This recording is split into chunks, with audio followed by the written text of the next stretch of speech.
Seu marido abandonou sua mulher grávida no deserto, mas um apache a encontrou com o bebê chorando. Esther Maria Gonzalez havia sonhado com este momento desde pequena, quando brincava de boneca no quintal da casa de adobe de sua avó em Hermosilo.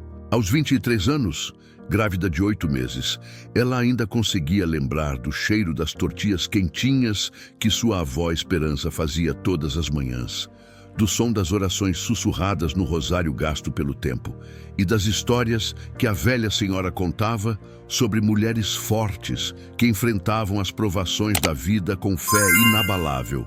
Nunca imaginou que um dia precisaria desta mesma força para sobreviver ao abandono mais cruel que uma mulher pode sofrer.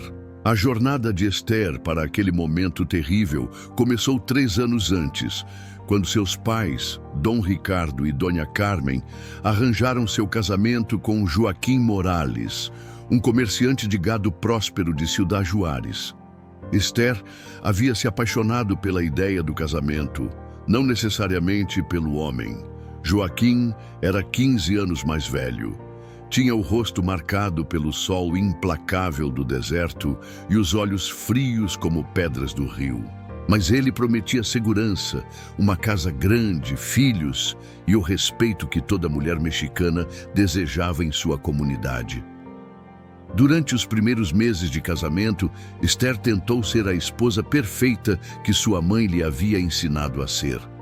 Levantava antes do amanhecer para preparar o café forte que Joaquim preferia, passava horas costurando suas camisas, mantinha a casa impecável como um altar. Mas conforme os meses passavam, sem sinais de gravidez, a paciência de Joaquim se transformava em irritação, depois em raiva e, finalmente, em desprezo. Ele começou a fazer comentários cruéis sobre sua inutilidade como mulher, comparando-a com vacas estéreis que só serviam para o açougue. As irmãs de Joaquim, Esperança e Dolores, não ajudavam em nada.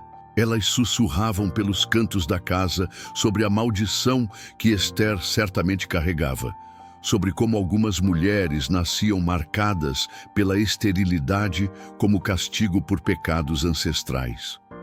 Dona Mercedes, a sogra de Esther, tornou-se sua perseguidora mais implacável, lembrando-a diariamente de que uma mulher que não podia dar filhos ao marido não passava de um peso morto na família. Esther passou a frequentar a igreja de São José com ainda mais devoção, acendendo velas todos os dias, rezando novenas inteiras de joelhos sobre o chão frio de pedra. Procurou curandeiras locais, tomou chás amargos de ervas que lhe causavam náuseas terríveis, fez promessas a todos os santos que conhecia. A pressão da família e da comunidade crescia a cada mês que passava sem novidades. E Esther podia sentir os olhares de pena e julgamento de todas as mulheres na missa dominical. Joaquim começou a beber mais, voltando para casa com cheiro de tequila e raiva nos olhos. Ele gritava que havia sido enganado, que os pais de Esther haviam escondido sua maldição, que ele merecia uma mulher de verdade que pudesse lhe dar herdeiros para continuar o nome da família. Algumas noites, Esther dormia no chão da cozinha porque ele não suportava tê-la na cama matrimonial. Outras noites, ouvia-o conversando em voz baixa com sua mãe sobre a anulação do casamento, sobre como encontrar uma segunda esposa mais nova e fértil.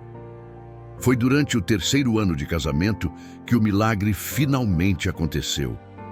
Esther descobriu que estava esperando um bebê, e a alegria que sentiu foi tão intensa que ela caiu de joelhos no meio da cozinha, chorando e agradecendo a Deus por ter finalmente ouvido suas orações. Ela imaginou como Joaquim ficaria feliz, como a família finalmente a aceitaria, como sua posição na comunidade seria restaurada. Preparou uma festa especial para contar a novidade, fez todos os pratos favoritos do marido, vestiu seu melhor vestido de renda. A reação de Joaquim foi devastadora. Em vez de alegria, ela viu suspeita em seus olhos, uma desconfiança cruel que cortou seu coração como uma faca afiada. Ele questionou se o filho era realmente seu, acusou-a de traição, Disse que uma mulher estéril por 3 anos não poderia simplesmente engravidar sem a ajuda de outro homem. As acusações eram absurdas e dolorosas, mas Esther tentou manter a paciência, explicando gentilmente que os milagres de Deus não seguem a lógica humana, que sua avó sempre dizia que os bebês chegam no tempo certo do Senhor. Conforme os meses da gravidez avançavam, o comportamento de Joaquim se tornava cada vez mais estranho e cruel. Ele a observava com olhos desconfiados, fazia perguntas sobre seus movimentos durante o dia, exigia saber com quem ela havia falado na igreja ou no mercado. Esther se sentia como uma prisioneira em sua própria casa, vigiada constantemente por um homem que deveria protegê-la e amá-la. Ela tentou conversar com sua mãe, mas Dona Carmen insistiu que era normal um homem ser possessivo durante a gravidez da esposa, que ela deveria ter paciência e obediência. Durante o 8º mês de gravidez, Joaquim começou a fazer viagens misteriosas, saindo por vários dias sem explicação clara. Ele dizia que eram negócios importantes, contratos de gado que exigiam sua presença pessoal. Mas Esther percebia algo sinistro em seus preparativos. Ele estudava mapas do deserto de Sonora, fazia perguntas estranhas sobre rotas comerciais abandonadas, comprava suprimentos demais para viagens simples de negócios. A verdade terrível só se revelou na manhã em que Joaquim acordou Esther antes do nascer do sol, ordenando que ela se vestisse rapidamente para uma viagem urgente. Ele disse que precisavam ir até Tucson, resolver problemas com um comprador importante, que seria uma jornada de poucos dias, que ela deveria levar apenas o essencial.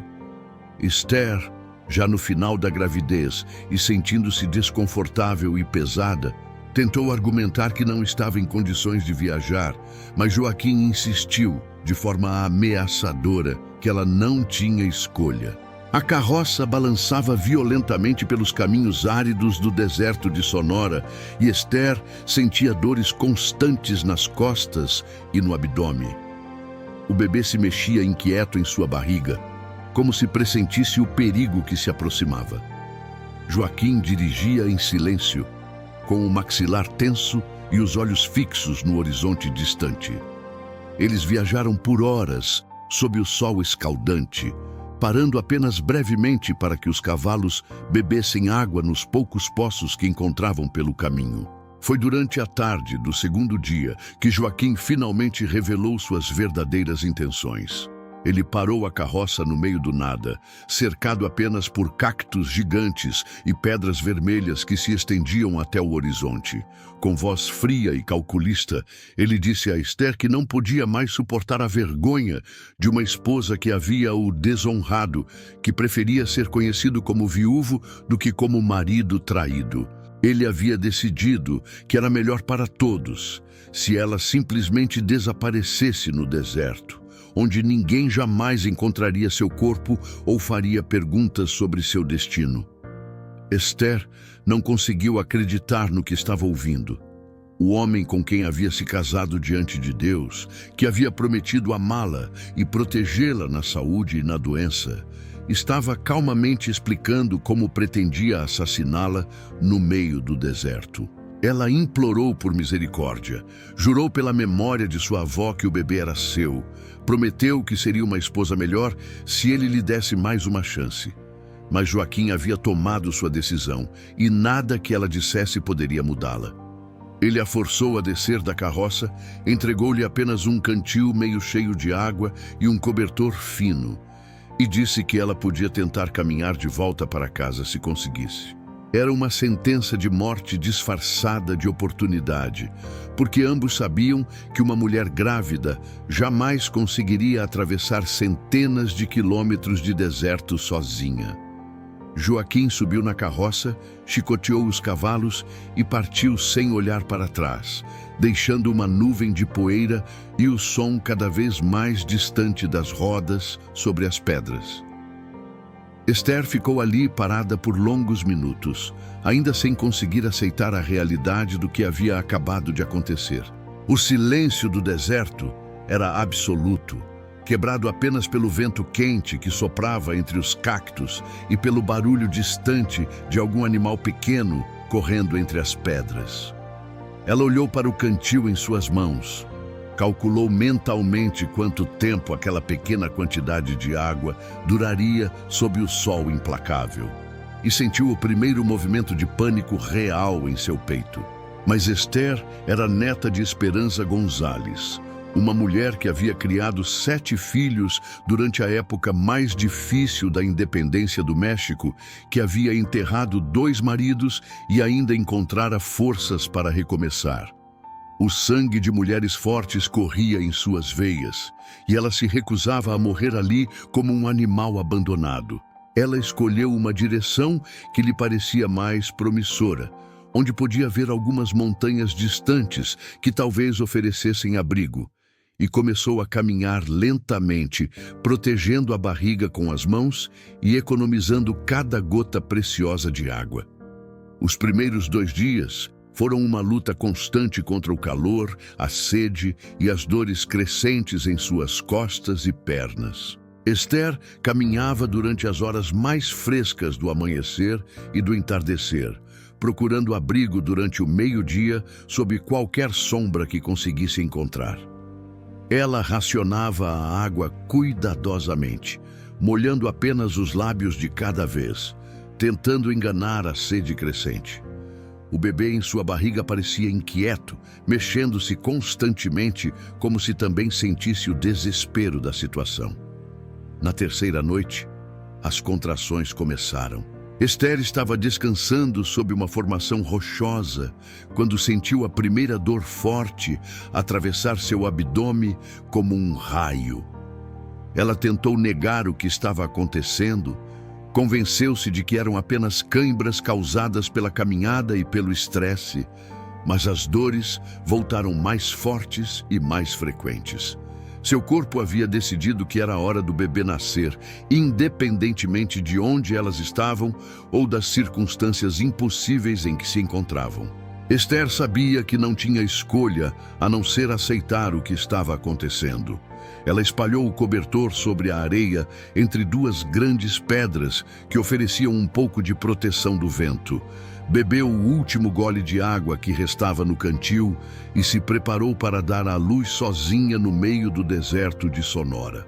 As contrações ficavam mais fortes a cada hora que passava, e ela mordia o punho para não gritar, temendo atrair predadores ou desperdiçar a pouca energia que ainda tinha.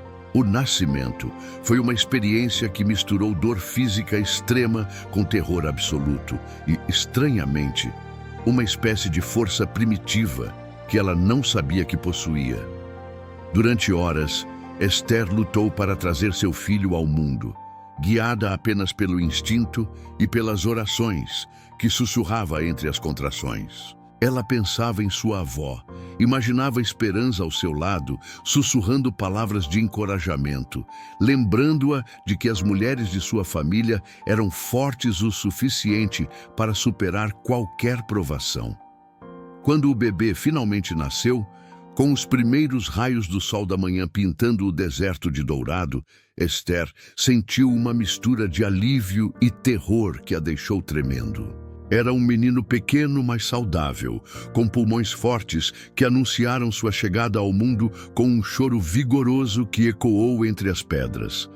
Ela o limpou com uma parte do cobertor, o embrulhou cuidadosamente e o segurou contra o peito, sentindo o milagre daquela vida nova que havia crescido dentro dela durante todos aqueles meses difíceis. Mas a alegria do nascimento foi rapidamente substituída pela consciência terrível de sua situação. Ela não tinha mais água, não tinha comida, estava fraca demais para continuar caminhando, e agora tinha um recém-nascido para proteger. O bebê chorava constantemente, procurando leite que ela não sabia se conseguiria produzir em seu estado de desidratação extrema. Esther tentou amamentá-lo, mas suas forças estavam se esgotando rapidamente e ela começou a aceitar que talvez ambos fossem partir para junto dos ancestros ali naquele lugar solitário. Ela passou o resto daquele dia alternando entre momentos de lucidez e períodos de confusão causados pela desidratação. O bebê continuava chorando, um som desesperado que parecia amplificado pelo silêncio absoluto do deserto. Esther o segurava contra o peito, sussurrando canções de ninar que sua avó havia cantado para ela, prometendo que encontraria uma forma de salvá-los, mesmo sabendo que suas opções haviam se esgotado completamente. Foi durante a tarde, quando o calor se tornava quase insuportável e ela sentia a consciência escorregar entre seus dedos como areia, que Esther ouviu o som de cascos de cavalo se aproximando. Primeiro pensou que fosse uma alucinação causada pela sede extrema, mas o som ficava cada vez mais claro e próximo. Ela tentou gritar pedindo ajuda, mas sua voz saiu como um sussurro rouco que mal conseguia ouvir. Tawa havia saído para uma caçada solitária quando ouviu o choro de um bebê ecoando entre as pedras do cânion. Como guerreiro apache experiente, ele conhecia todos os sons do deserto, sabia distinguir o chamado de cada animal, o sussurro de cada tipo de vento. Mas aquele som era completamente fora do lugar, um choro humano onde não deveria existir vida humana. Sua curiosidade e seu instinto protetor o levaram a investigar, guiando seu cavalo cuidadosamente entre as formações rochosas em direção ao som. Quando Tawa encontrou Esther, ela estava semiconsciente, segurando um bebê recém-nascido que chorava sem parar. Ele havia visto muitas coisas. Em seus 35 anos de vida, havia enfrentado soldados mexicanos e americanos, havia perdido sua primeira esposa durante um ataque de coiotes ao acampamento, havia enterrado mais amigos e familiares do que conseguia contar.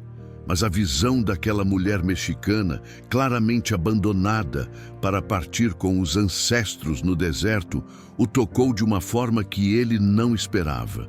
Tawa desceu do cavalo lentamente, mantendo as mãos visíveis para não assustar a mulher, caso ela ainda estivesse consciente. Ele podia ver que ela estava em estado crítico, seus lábios rachados pela desidratação, a pele queimada pelo sol, os olhos vidrados pela exaustão extrema. O bebê em seus braços era tão pequeno que devia ter nascido há poucos dias, talvez até mesmo ali no deserto. A situação toda desafiava sua compreensão, mas sua compaixão foi mais forte que sua curiosidade. Sem dizer uma palavra, Tawa pegou seu cantil e molhou cuidadosamente os lábios de Esther, com pequenas gotas de água.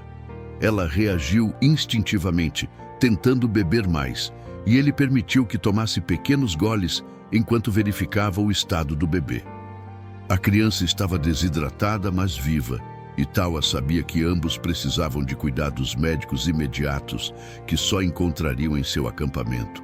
Ele pegou uma manta de seu cavalo, envolveu mãe e filho cuidadosamente e os colocou com extrema gentileza na garupa de seu cavalo.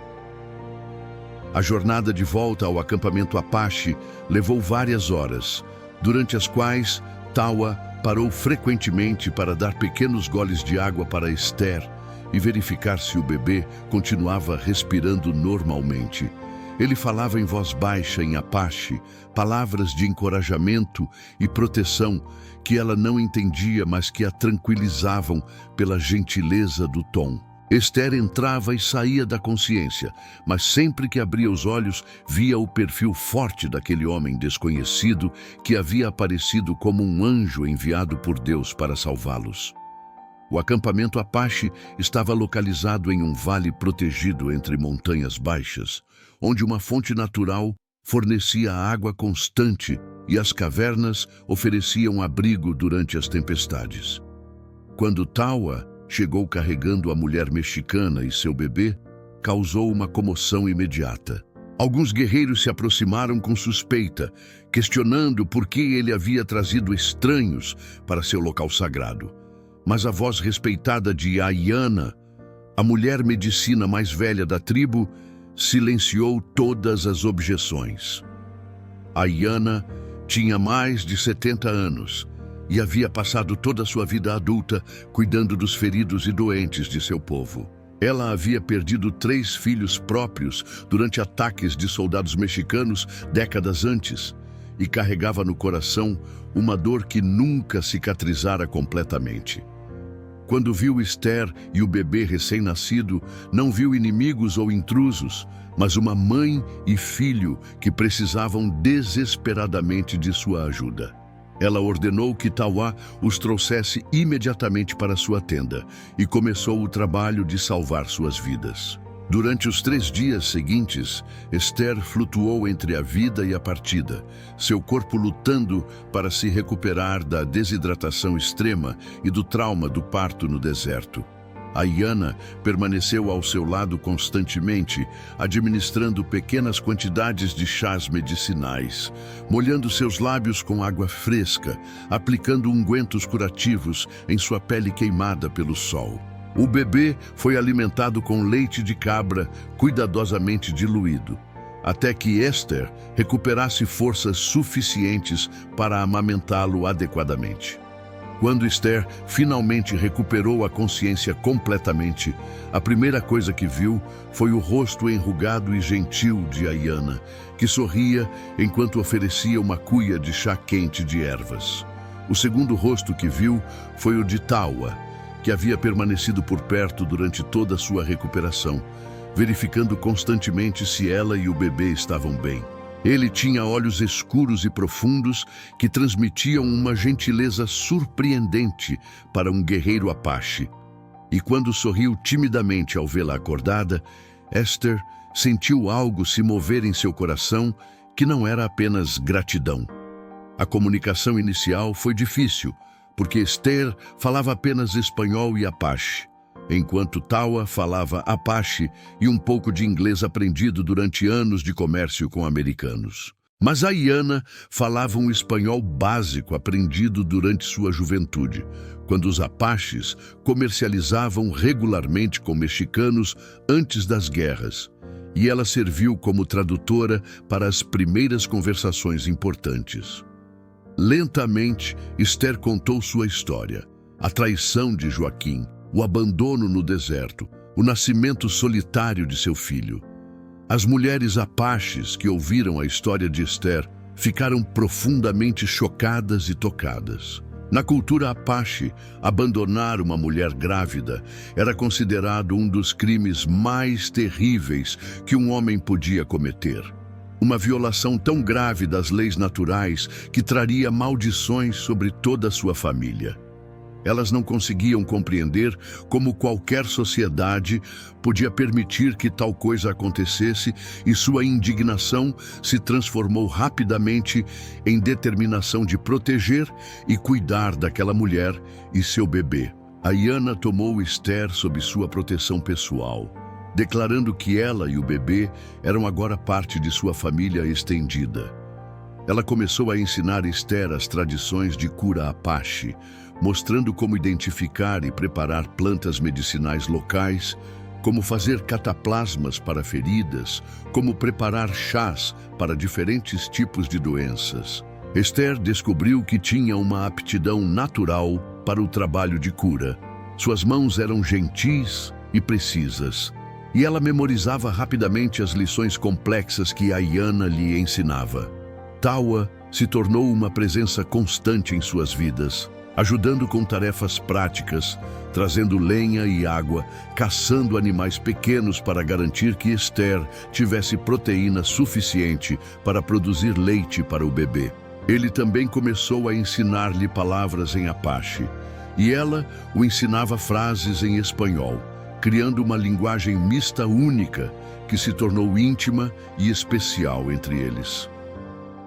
O bebê, que Esther havia nomeado Miguel em homenagem ao arcanjo protetor, crescia forte e saudável sob os cuidados da comunidade apache.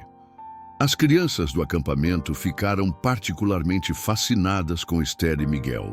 Elas nunca haviam visto uma mulher mexicana de perto, e sua curiosidade inicial se transformou rapidamente em afeição genuína.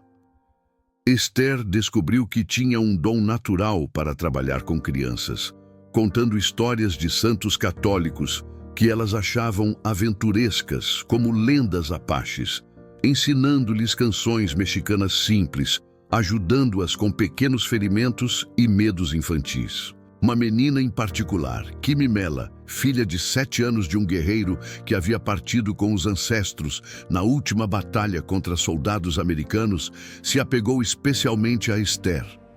Quimimela havia ficado órfã e vivia com sua avó, mas sentia falta da atenção maternal que havia perdido. Esther começou a cuidar dela como se fosse sua própria filha, penteando seus cabelos longos todas as manhãs, ensinando-lhe a costurar e cozinhar, contando histórias antes de dormir. A ligação entre elas cresceu tão forte que Quimimela começou a chamar Esther de segunda mãe em Apache. Conforme as semanas se transformavam em meses, Esther se integrou completamente à vida do acampamento Apache. Ela aprendeu a identificar plantas comestíveis e medicinais, ajudou na colheita de frutos silvestres durante o outono, participou da preparação de carnes para o inverno, contribuiu com seu conhecimento de costura e bordado mexicano, que as mulheres apaches acharam fascinante. Sua reputação como curandeira cresceu quando ela conseguiu salvar um menino que havia sido picado por uma cobra venenosa. Combinando técnicas de Ayana com conhecimentos de plantas mexicanas que sua avó lhe havia ensinado.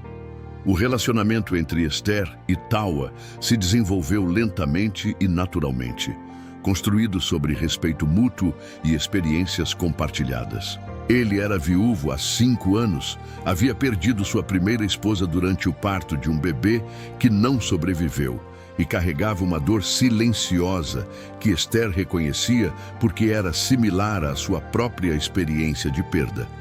Eles passavam horas conversando à luz do fogo, compartilhando histórias de suas vidas passadas, descobrindo valores e sonhos comuns, apesar de suas origens culturais diferentes. Awa era respeitado em sua tribo não apenas por sua coragem como guerreiro, mas por sua sabedoria em negociações e sua capacidade de ver soluções pacíficas para conflitos. Ele havia sido escolhido várias vezes para representar seu povo em encontros com outros grupos apaches, e os anciãos confiavam em seu julgamento em questões importantes. Quando ele demonstrou interesse romântico por Esther, alguns membros da tribo inicialmente questionaram a sabedoria de se envolver com uma estrangeira, mas seu respeito por Tawa e sua crescente afeição por Esther silenciaram a maioria das objeções. A proposta de casamento aconteceu durante uma noite estrelada de inverno, quando Tawa e Esther estavam observando Miguel, agora com 8 meses, tentando dar seus primeiros passos entre as tendas. Tawa disse que havia encontrado em Esther e Miguel a família que pensou ter perdido para sempre, que desejava protegê-los e amá-los pelo resto de sua vida, que queria que Miguel crescesse como um filho apache orgulhoso de suas 2 heranças culturais. Esther, com lágrimas nos olhos, aceitou a proposta, sentindo que finalmente havia encontrado um homem que a valorizava por quem ela realmente era. A cerimônia de casamento apache foi diferente de tudo que Esther havia imaginado durante sua juventude católica, mas foi mais significativa e bonita do que qualquer fantasia que ela havia nutrido.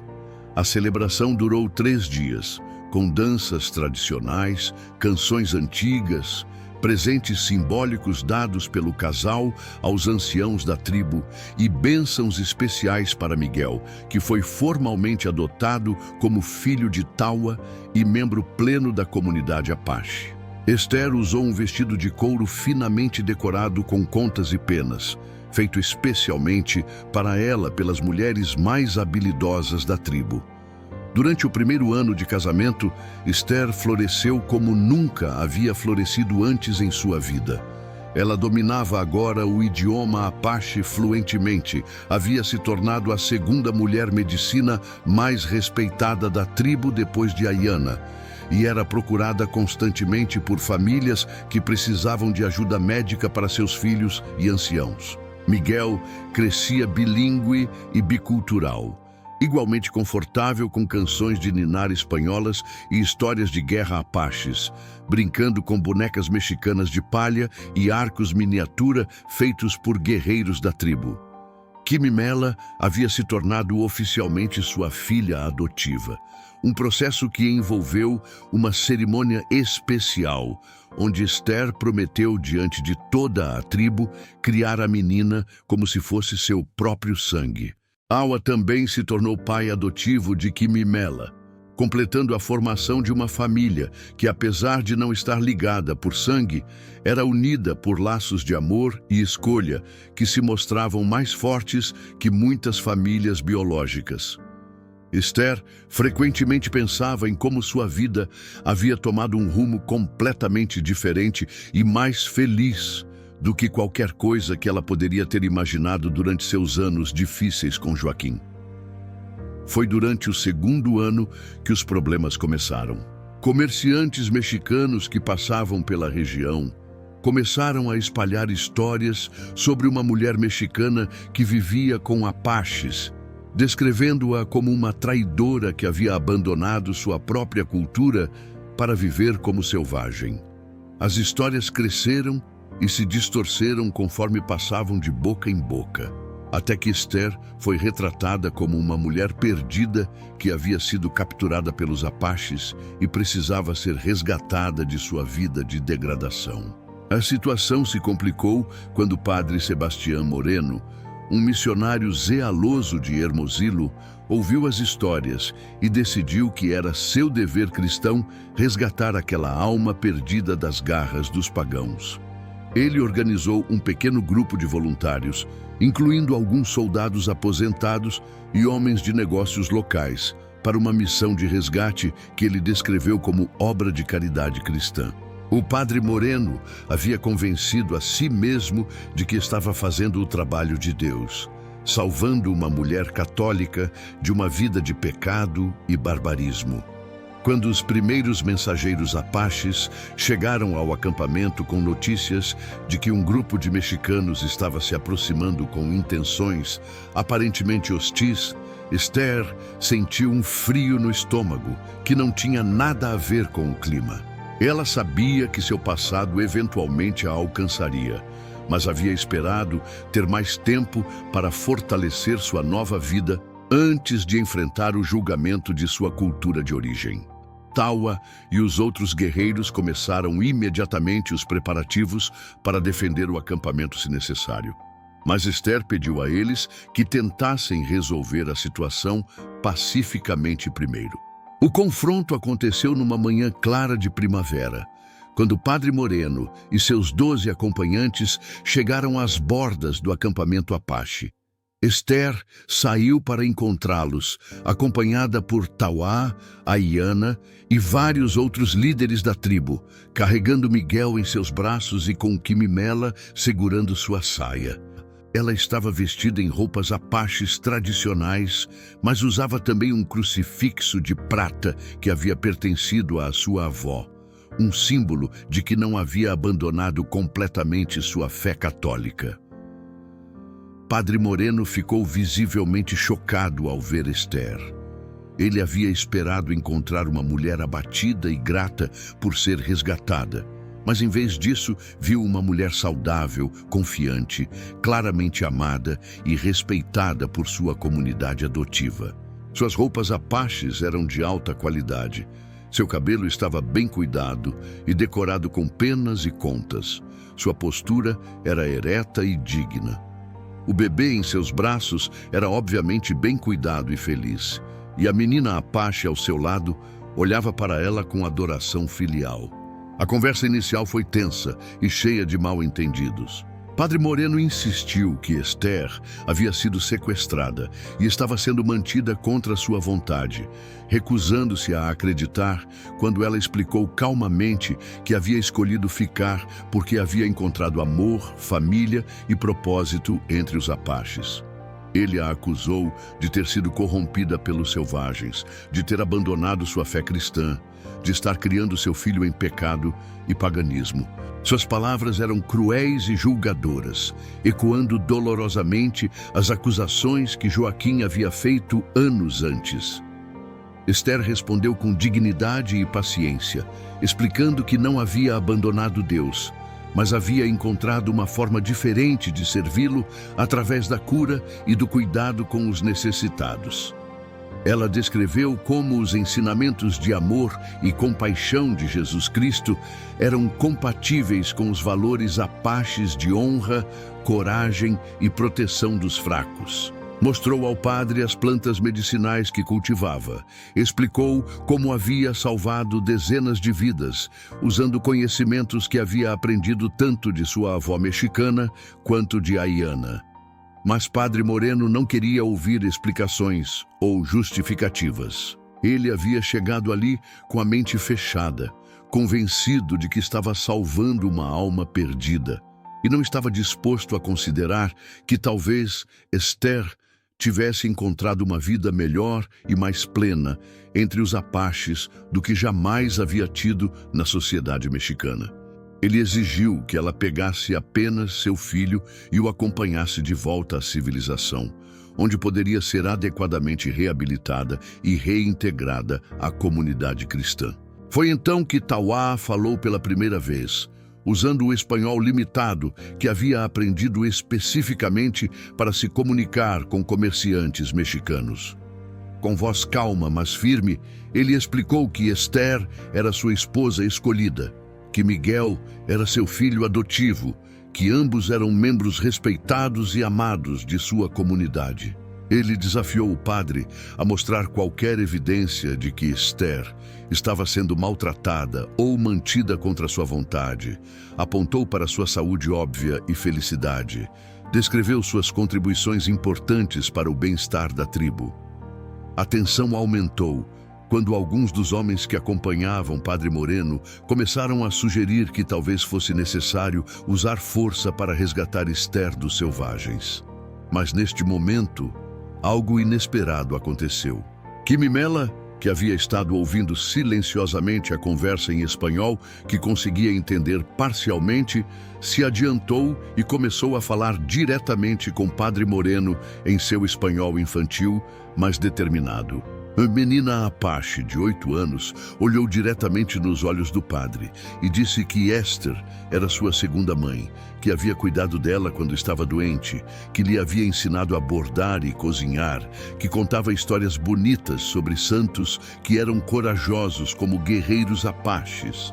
Ela disse que Esther rezava todas as noites ajoelhada como as mulheres mexicanas, mas que também participava das cerimônias apaches de gratidão à Mãe Terra. Quimimela perguntou ao padre por que ele queria levar sua mãe embora quando ela era feliz e amada onde estava.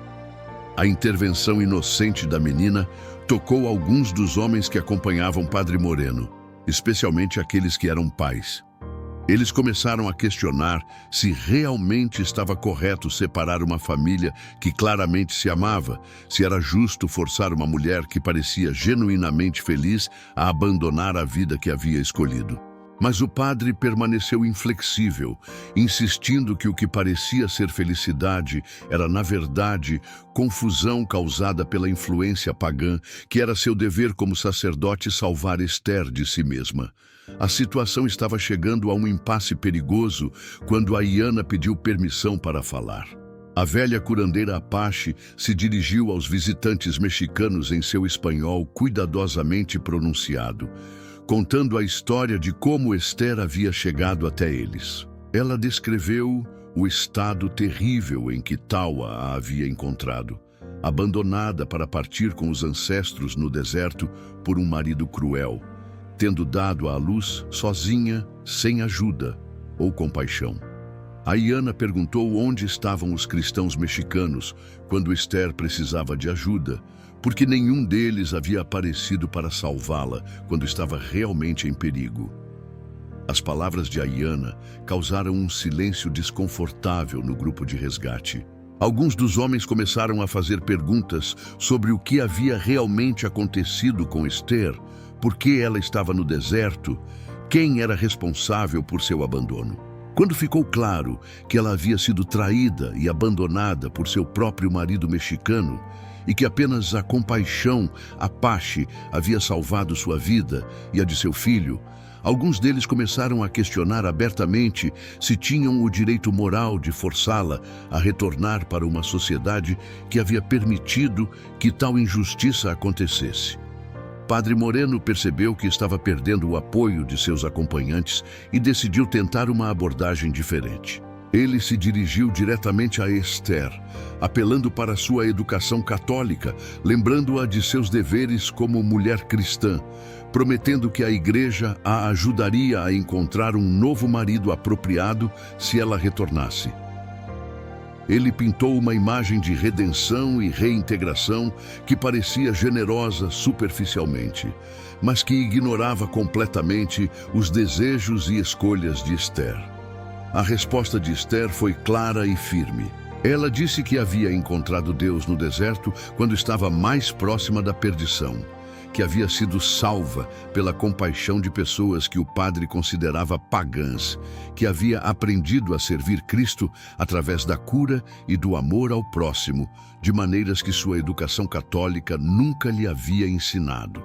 Ela explicou que não rejeitava sua fé, mas havia expandido sua compreensão de como Deus trabalhava no mundo através da bondade de pessoas de todas as culturas e crenças. Ela segurou Miguel mais firmemente em seus braços e disse que não permitiria que seu filho crescesse em uma sociedade que considerava normal um homem abandonar sua esposa grávida no deserto.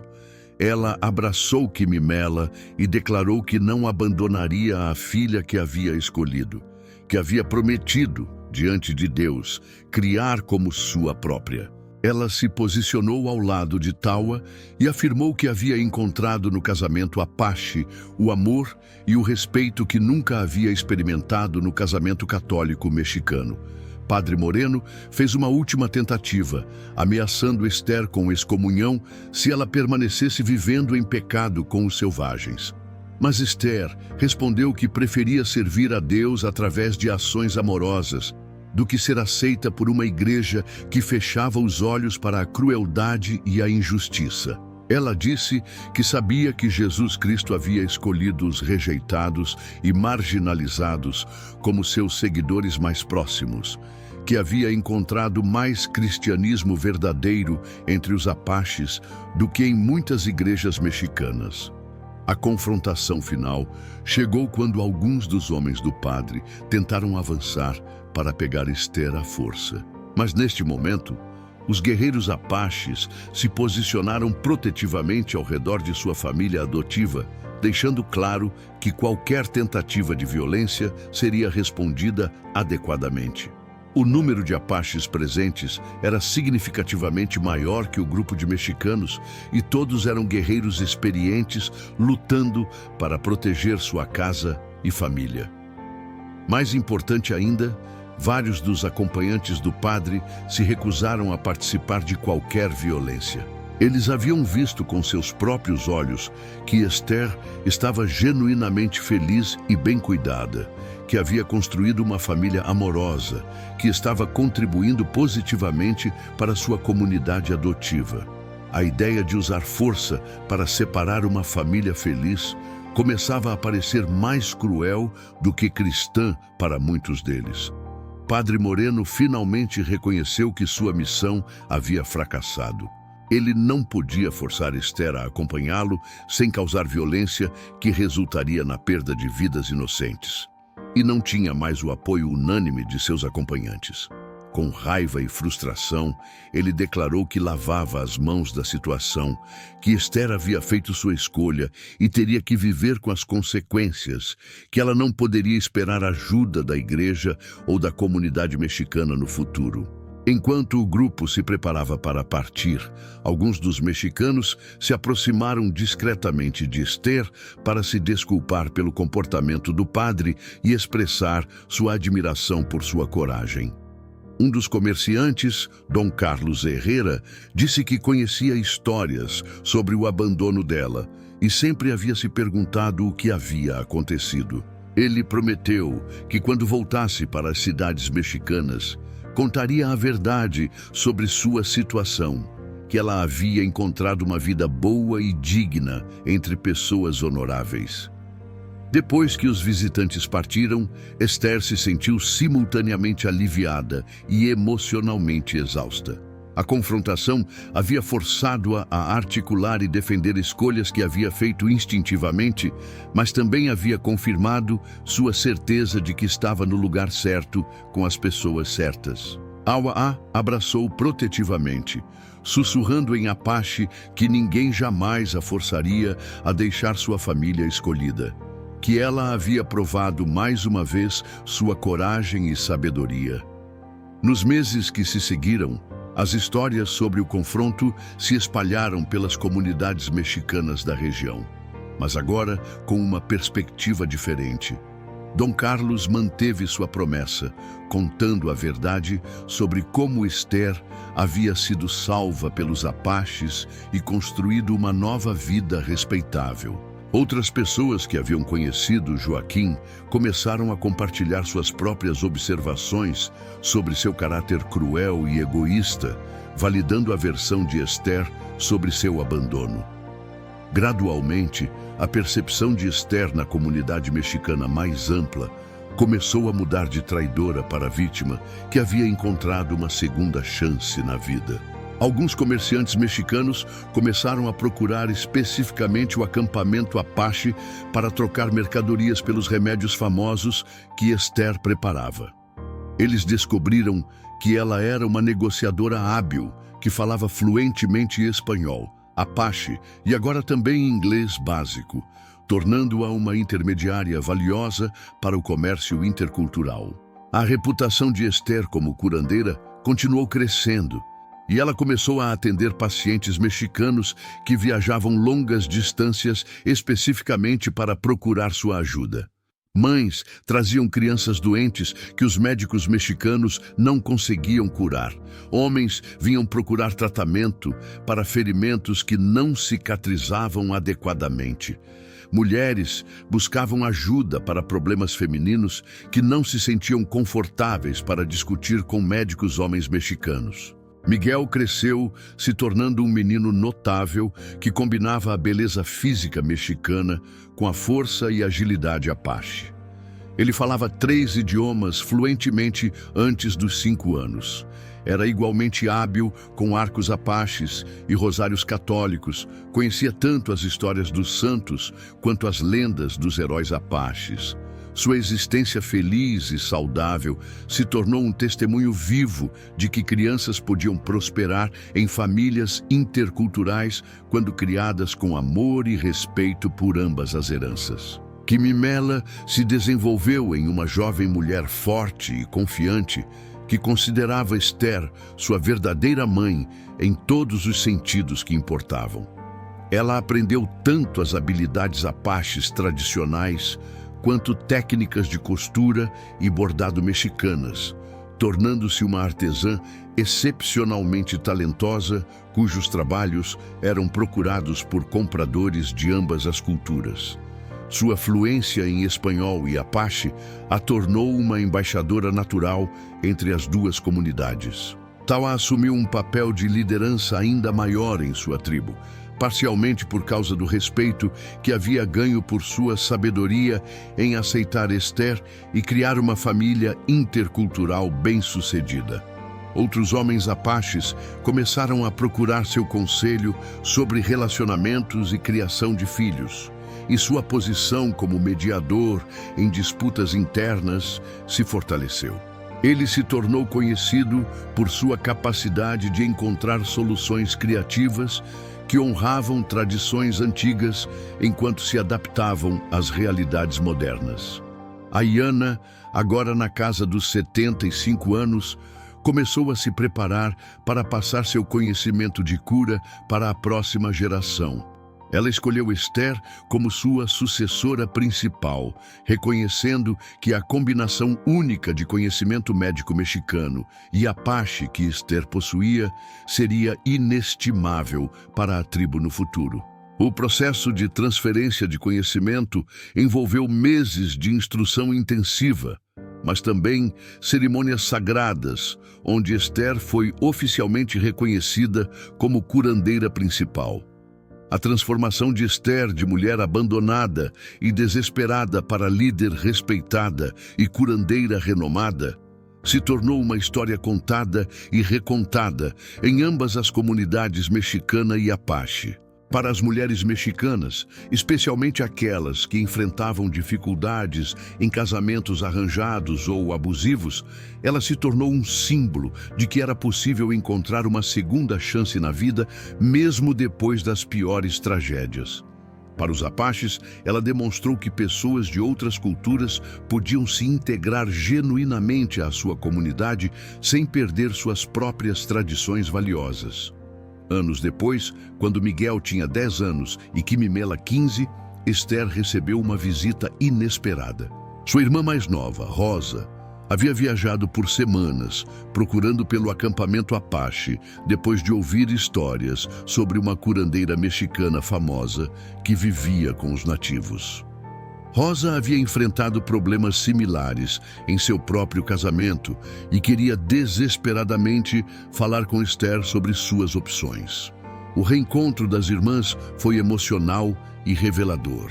Rosa ficou chocada ao ver como Esther havia florescido, como estava saudável e confiante, como era claramente amada e respeitada por sua família adotiva. Ela havia esperado encontrar uma irmã quebrada e diminuída, mas em vez disso, viu uma mulher mais forte e mais realizada do que jamais havia sido durante sua vida na sociedade mexicana tradicional. A visita durou 2 semanas, durante as quais Rosa aprendeu técnicas básicas de cura e, mais importante, recuperou a autoconfiança que havia perdido em seu casamento abusivo. Quando Rosa partiu, ela levou consigo mais do que conhecimento médico.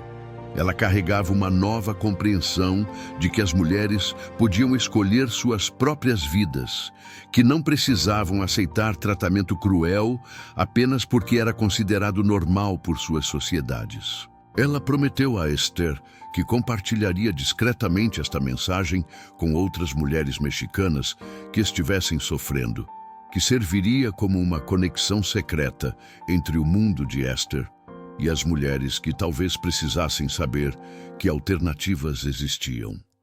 A influência de Esther continuou se expandindo conforme os anos passaram. Ela estabeleceu uma rede informal de curandeiras que combinavam técnicas mexicanas e apaches, treinando mulheres de ambas as culturas em métodos de cura que eram mais eficazes do que qualquer uma das tradições sozinhas. Esta rede se tornou particularmente importante para ajudar mulheres que haviam sofrido traumas similares aos seus, oferecendo não apenas cura física, mas também apoio emocional e espiritual. Miguel cresceu para se tornar um jovem excepcional que servia como ponte natural entre as comunidades mexicana e apache. Ele ajudava a traduzir não apenas idiomas, mas também conceitos culturais, facilitando comércio e diplomacia entre grupos que historicamente haviam sido inimigos. Sua existência feliz e bem-sucedida como pessoa de herança mista inspirou outras famílias interculturais a formar, gradualmente quebrando barreiras de preconceito de ambos os lados. Quando Esther completou 40 anos, ela havia se tornado uma das mulheres mais respeitadas em toda a região fronteiriça entre México e território Apache. Governadores mexicanos ocasionalmente a consultavam sobre questões relacionadas às relações com tribos nativas, reconhecendo sua expertise única e posição respeitada em ambas as comunidades. Líderes apaches de outras tribos vinham procurar seu conselho sobre como adaptar tradições antigas às pressões crescentes do mundo moderno. A história de Esther se tornou uma lenda que transcendeu fronteiras culturais, uma narrativa poderosa sobre redenção, amor que transcende diferenças e a possibilidade de encontrar família e propósito nos lugares mais inesperados. Para gerações de mulheres que ouviram sua história, ela representava a prova de que mesmo as situações mais desesperadoras podiam se transformar em triunfos quando enfrentadas com coragem, fé e abertura para possibilidades imprevistas. Sua jornada do abandono cruel no deserto de Sonora até se tornar uma curandeira respeitada e matriarca de uma família intercultural próspera demonstrava que o amor verdadeiro e a dignidade humana não dependem de origem cultural ou aprovação social. Esther havia encontrado sua verdadeira identidade, não rejeitando suas raízes mexicanas, mas expandindo-as para incluir a sabedoria e os valores Apache, criando uma síntese única que era mais rica e poderosa do que qualquer uma das tradições isoladamente. Quando velhos comerciantes contavam sua história ao redor de fogueiras, quando mães consolavam filhas que enfrentavam dificuldades matrimoniais, quando curandeiras ensinavam jovens aprendizes sobre compaixão e perseverança, o nome de Esther era sussurrado com reverência como exemplo de que a vida sempre oferece possibilidades de recomeço para aqueles corajosos o suficiente para abraçá-las. Ela havia provado que família não é definida apenas por sangue, que lar não é apenas o lugar onde nascemos e que o amor verdadeiro pode florescer nas circunstâncias mais improváveis, quando nutrido com respeito, compreensão e compromisso mútuo com o crescimento e a felicidade um do outro.